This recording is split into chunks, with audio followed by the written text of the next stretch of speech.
نحمده ونصلي علی رسوله الکریم اما بعد۔ ترجمے والے قرآن پاک کا صفحہ نمبر 907، 25واں پارہ، سورہ شورى، تیسرا رکوع، آیت نمبر 23 اور 24۔ اعوذ باللہ من الشیطان الرجیم، بسم اللہ الرحمن الرحیم۔ ذلك الذي يبشر الله عباده الذين آمنوا وعملوا الصالحات قل لا أسألكم عليه أجرا إلا المودة في القربى ومن يقترف حسنة نزد له فيها حسنا إن الله غفور شكور۔ أم يقولون افترى على الله كذبا فإن يشأ الله يختم على قلبك ويمحو الله الباطل ويحق الحق بكلماته إنه عليم بذات الصدور۔ صدق اللہ العظیم۔ گزشتہ آیات میں اس بات کا تذکرہ آیا تھا کہ جو لوگ ایمان لائے ہیں، انہوں نے نیک عمل کیے ہیں، وہ جنتوں کے باغات میں ہوں گے، ان کے لیے منچاہی چیزیں ہوں گی۔ اب اللہ تعالیٰ فرما رہے ہیں کہ یہی انعام ہے جس کی اللہ تعالیٰ اپنے نیک بندوں کو بشارت دیتے ہیں۔ نیک بندے کون ہیں؟ جن کے عقیدے ٹھیک ہیں، جن کے اعمال ٹھیک ہیں۔ اللہ تعالیٰ اپنے نیک بندوں کو اس کی بشارت دیتے ہیں، یہ ان کا بہترین انجام ہے۔ اس کے بعد اللہ تعالیٰ نے نبی پاک صلی اللہ علیہ وسلم سے فرمایا کہ آپ ان سے، کافروں سے کہہ دیں کہ میں دین کی دعوت دیتا ہوں، تبلیغ کرتا ہوں، اللہ کے حکم کے مطابق اللہ کی بات، توحید، رسالت اور قیامت کا پیغام لوگوں تک پہنچاتا ہوں۔ تم مجھے پتھر مارتے ہو، تم مجھے تانے دیتے ہو، تم مجھے تکلیفیں پہنچاتے ہو، تم میرے راستے میں روڑے اٹکاتے ہو، مانتے بھی نہیں اور تنگ بھی کرتے ہو اور دوسروں کو منع بھی کرتے ہو۔ اب فوری تو اللہ کا عذاب آنا نہیں، کیونکہ پچھلی آیات میں اللہ بتا چکے ہیں کہ اللہ کے ہاں ایک وقت طے ہے، اس وقت تک مہلت ملے گی۔ اب مہلت تک تو ان کو سزا نہیں ہونی، وہ جب تک بدر کا معرکہ نہیں پیش آیا سزا نہیں ملی، تب تک کے لیے کیا حل ہے اس کا؟ تو اللہ تعالیٰ نے فرمایا کہ آپ ان سے کہیں کہ بھئی میں اپنی اس تبلیغ پر تم سے کوئی اجرت، کوئی پیسے، کوئی معاوضہ نہیں مانگتا، البتہ ایک بات تمہیں کہتا ہوں کہ میرے اور تمہارے درمیان رشتہ داری ہے، اس رشتہ داری کا کوئی لحاظ رکھ لو، کیونکہ نبی پاک صلی اللہ علیہ وسلم مکہ میں تھے اور مکہ میں قریش آباد تھے، اور قریش کے جتنے بھی یہ قبیلے تھے وہ سارے کے سارے پیچھے سے ان کے بڑے دادا ایک تھے۔ نضر بن کنانہ جو ہیں ان کی اولاد کو قریش کہتے ہیں۔ تو گویا کہ ایک ہی رشتہ داری ہوئی پیچھے سے، تو اس کا حوالہ دیا کہ بھئی میں قرآن پیش کر رہا ہوں اور یہ بتا رہا ہوں کہ ہمیشہ کی نجات اور کامیابی کا راستہ اسلام ہے، اس سے تمہیں جنت ملے گی، اور یہ میرا تمہیں پیغام پہنچانا کسی دنیاوی مقصد کے لیے نہیں ہے، یہ صرف اللہ کی رضا کے لیے ہے۔ اب اس میں تم رکاوٹیں ڈالتے ہو تو چلو تم میرا دین قبول نہیں کرتے، تم میری تائید کے لیے نہیں کھڑے ہوتے، تو کم از کم کوئی رشتہ داری کا خیال کر لو، مجھے تکلیفیں تو نہ پہنچاؤ، مجھے اتنی آزادی تو دو کہ میں دوسروں تک اپنا پیغام پہنچا لوں، یہ پیغام پہنچانے کی آزادی مجھے دو، اس میں نہ رکاوٹیں ڈالو، مجھے تنگ نہ کرو، پریشان نہ کرو، مجھ پر اور میرے ساتھیوں پر ظلم و ستم نہ کرو۔ ٹھیک ہے، نہیں مانتے نہ مانو، تائید نہیں کرتے نہ کرو، حمایت میں نہیں کھڑے ہوتے نہ کھڑے ہو، ساتھ نہیں چلتے نہ چلو، کم از کم اتنا تو کرو کیا اتنے کا بھی میں مستحق نہیں ہوں؟ رشتہ دار کی خاطر بندہ کیا کچھ نہیں کر لیتا، رشتہ داری میں، تعلق داری میں، قوم قبیلے کے لیے، تو تم اتنا بھی نہیں کر سکتے کہ کم از کم مجھے تکلیفوں سے نجات دے دو، میرے راستے کی رکاوٹیں ڈالنا میرے راستے میں تم چھوڑ دو۔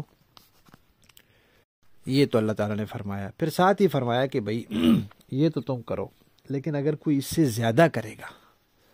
یعنی رشتہ داری کا لحاظ تو کرنا ہے، کوئی اس سے بھی زیادہ کرے، حمایت میں کھڑا ہو جائے، طرفداری میں کھڑا ہو جائے، یا مدد کے لیے ساتھ آ جائے، یا دین ہی قبول کر لے، تو اللہ تعالیٰ فرماتے ہیں جو کوئی نیکی کرے گا پھر ہم اس کو بڑھائیں گے، اضافہ کریں گے، جتنی وہ قدردانی کرے گا ہم اس سے زیادہ دیں گے، اس لیے کہ اللہ بخشنے والے ہیں، اللہ قدر کرنے والے ہیں، اللہ ناقدری نہیں کرتے۔ تم نبی کے راستے میں رکاوٹیں ڈالنا چھوڑ دو، نبی کے شانہ بشانہ کھڑے ہو جاؤ، پھر دیکھو اللہ تعالیٰ تمہیں کہاں پہنچائیں گے۔ پھر اللہ تعالیٰ نے ایک اور بات ارشاد فرمائی کہ مکہ کے مشرکین یہ کہتے ہیں کہ اللہ تعالیٰ نے محمد کو نبی نہیں بنایا، نعوذ باللہ یہ اس نے سارا ڈھونگ رچایا ہوا ہے۔ تو یہ جو باتیں کہتا ہے کہ اللہ یوں فرما رہے ہیں، اللہ یوں تو یہ اللہ پر جھوٹ باندھتا ہے، افترا کرتا ہے۔ تو اللہ تعالیٰ فرما رہے ہیں کہ بھئی دیکھو، نبوت کا جھوٹا دعویٰ اللہ تعالیٰ نہیں چلنے دیتے۔ اللہ تعالیٰ جب کسی کو نبی بناتے ہیں، اس کے ذریعے اعلان نبوت کراتے ہیں، تو نبوت کی علامت اور نشانی کے طور پہ اس کو معجزہ دیتے ہیں، یعنی ایسا کام جو عام لوگ نہیں کر سکتے، تو پھر لوگوں کے دلوں میں یقین بیٹھ جاتا ہے کہ یہ واقعی اللہ کا سچا نبی ہے۔ اور ایک شخص نبوت کا جھوٹا دعویٰ کرے اور پھر بھی جادو، شعبدہ بازی، کرتب یا کسی ذریعے سے وہ اس طرح کی چیزیں لوگوں کو دکھا دے، تو لوگ کیسے فیصلہ کریں گے کہ یہ سچا نبی نہیں ہے؟ اس لیے اللہ تعالیٰ کسی جھوٹے نبوت کے جھوٹے دعویٰ کرنے والے کو، جھوٹے نبی کو اللہ تعالیٰ چلنے نہیں دیتے، اس کی بات، اس کے ہاتھ پہ اس طرح کی چیزیں اللہ تعالیٰ ظاہر نہیں ہونے دیتے۔ تو اللہ تعالیٰ فرما رہے ہیں کہ ایک شخص نبوت کا دعویٰ کرے اور پھر خود سے گھڑے باتیں اور پھر اس کو اللہ کا نام لگائے، اللہ اس کے دل پر مہر لگا دے، اس کو اللہ کرنے ہی نہ دے، اللہ اس کی بات چلنے ہی نہ دے، جبکہ نبی پاک صلی اللہ علیہ وسلم کے دل پر مہر نہیں ہے، بلکہ اللہ تعالیٰ نے آپ کے سینے کو کھول دیا ہے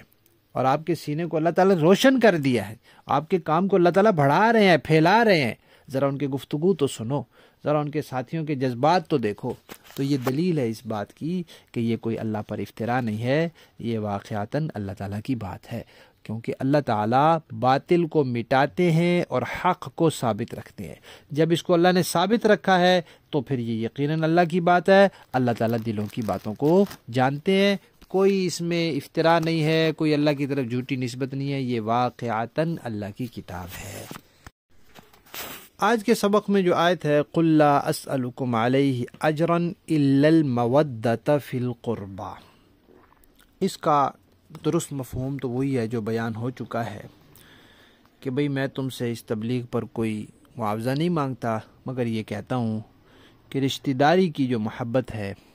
رشتہ داری کا جو تعلق ہے، اس کا خیال رکھو اور مجھے تکلیفیں ایذائیں نہ پہنچاؤ۔ ہماری تمہاری رشتہ داری آباء و اجداد سے چلی آ رہی ہے۔ اہل تشیع جو ہیں انہوں نے اس آیت کے بارے میں یہ دعویٰ کیا ہے کہ اس کا مطلب یہ ہے کہ نبی پاک صلی اللہ علیہ وسلم کو اللہ تعالیٰ یہ کہہ رہے ہیں کہ میں تم سے معاوضہ نہیں مانگتا، لیکن تم میرے اہل بیت سے محبت رکھو، میرے رشتہ داروں سے محبت رکھو۔ اور پھر شیعوں نے یہاں یہ لکھ دیا ہے کہ حضور سے پوچھا گیا کہ بھئی آپ کے کون سے قریبی رشتہ دار ہیں جن کی محبت ہم پر واجب ہوئی اس آیت کے ذریعے، تو حضور نے فرمایا علی، فاطمہ، حسن، حسین وغیرہ ہیں۔ یہ چار نام لیے کہ علی، فاطمہ، حسن، حسین ہے۔ اب اہل تشیع کی شیعہ حضرات کی یہ بات غلط ہے۔ کیوں؟ اس لیے کہ ہم پڑھ چکے ہیں کہ یہ صورت مکی ہے، اور مکہ میں تو حضرت فاطمہ اور حضرت علی کا نکاح ہی نہیں ہوا تھا، نہ حضرت حسن حسین پیدا ہوئے تھے، تو جو ابھی پیدا ہی نہیں ہوئے ان کا نام بیچ میں کہاں سے آ گیا کہ ان سے محبت رکھو تم؟ رشتہ ہی نہیں ہوا، رشتہ ہی بعد میں ہوا، نکاح ہی بعد میں ہوا، شادی بعد میں ہوئی، اولاد بعد میں ہوئی، حسن حسین رضی اللہ تعالیٰ عنہما پیدا بعد میں ہوئے، پہلے کیسے ہو گیا؟ تو یہ بالکل لا یعنی بات ہے۔ ہجرت کے بعد 2 ہجری میں حضرت علی کا نکاح ہوا، اور 3 ہجری میں حضرت حسن کی ولادت ہوئی، اور 4 ہجری میں حضرت حسین کی ولادت ہوئی۔ اور دوسری بات یہ ہے کہ بخاری شریف میں روایت ہے کہ حضرت ابن عباس رضی اللہ تعالیٰ عنہما جو خود نبی پاک صلی اللہ علیہ وسلم کے رشتہ دار ہیں، چچا زاد بھائی ہیں، ان سے کسی نے کہا کہ یہ آیت اہل بیت سے محبت کے سلسلے میں ہے، تو انہوں نے فرمایا نہیں، یہ نہیں ہے، بلکہ نبی پاک صلی اللہ علیہ وسلم نے ان سے یہ فرمایا تھا کافروں سے کہ میرا خیال نہیں رکھ سکتے تو چلو اتنا کرو کہ میری جو تمہارے ساتھ رشتہ داری ہے اس کا خیال رکھو۔ تو یہ بخاری شریف کی روایت کے مطابق بھی، اور تاریخیں دیکھی جائیں کہ سورت کب نازل ہو رہی ہے اور حضرت حسن حسین پیدا کب ہو رہے ہیں، دونوں لحاظ سے شیعوں کی یہ بات غلط ہے۔ البتہ ایک روایت یہاں وہ پیش کرتے ہیں، وہ بھی حضرت ابن عباس رضی اللہ تعالیٰ عنہما کی طرف منسوب ہے، لیکن اس کے بارے میں کیونکہ وہ روایت ہے تو اس کے بارے میں محدثین کا اصول اور انہی سے پوچھا جائے گا۔ محدثین نے اس کے بارے میں لکھا ہے کہ وہ درست نہیں ہے، قابل قبول نہیں ہے، معتبر نہیں ہے، اس کے اندر بعض شیعہ راوی ہیں جنہوں نے وہ بیان کی ہے۔ لفظی معنی دیکھیے جی، ذالک یہی ہے، الذی وہ جس کی یبشر بشارت دیتا ہے اللہ تعالی عبادہ اپنے بندوں کو، الذین وہ بندے جو آمنو ایمان لائے، وعملوا اور انہوں نے کام کیے، الصالحات اچھے۔ قل اے پیغمبر آپ فرما دیجئے، لا اسألکم میں نہیں سوال کرتا تم سے، علیہ اس تبلیغ پر، اجرن کسی اجرت اور معاوضے کا، الا مگر المودۃ محبت، فی القربى رشتہ داری میں، ومن اور جو شخص یقترف کمائے گا، حسنۃ نیکی، نزد ہم بڑھا دیں گے، لہو اس کے لیے، فیہا اس نیکی میں، حسنہ خوبی، ان اللہ بے شک اللہ تعالی غفور بخشنے والے ہیں، شکور قدردان ہیں۔ ام کیا یقولون یہ لوگ کہتے ہیں کہ افطرا گھڑ لیا ہے اس نے، علی اللہ اللہ پر، کذباً جھوٹ، فإن پس اگر یش اللہ چاہتا، یختم تو مہر لگا دیتا، علی قلبک آپ کے دل پر، ویمح اللہ اور اللہ مٹا دیتا، اللہ مٹاتا ہے، الباطل باطل کو، ویحق اور ثابت کرتا ہے، الحق صحیح بات کو، بکلماتی اپنے کلمات کے ساتھ، انہو یقیناً وہ، علیم جاننے والا ہے، بذات الصدور سینوں کی باتوں کو، دلوں کی باتوں کو۔ با محاورہ دیکھیں جی، ذالک الذی یبشر اللہ عبادہ الذین آمنوا وعملوا الصالحات، یہی وہ چیز ہے جس کی خوشخبری اللہ اپنے ان بندوں کو دیتا ہے جو ایمان لاتے ہیں اور جنہوں نے نیک عمل کیے ہیں۔ قل لا اسألكم علیہ اجرا الا المودۃ فی القربى، اے پیغمبر کافروں سے کہہ دیجئے کہ میں تم سے اس تبلیغ پر کوئی اجرت نہیں مانگتا سوائے رشتہ داری کی محبت کے، ومن یقترف حسنة نزد له فیہا حسنا،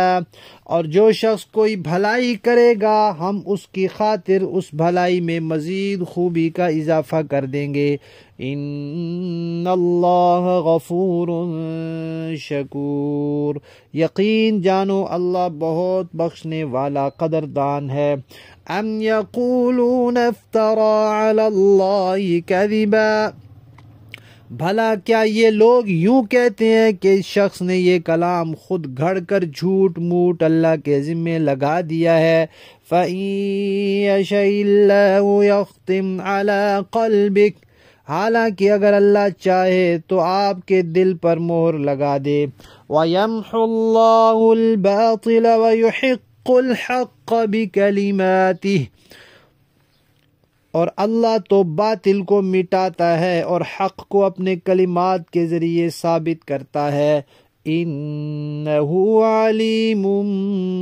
بذات الصدور، یقیناً وہ سینوں میں چھپی ہوئی باتوں تک کو جانتا ہے۔ صدق اللہ العظیم۔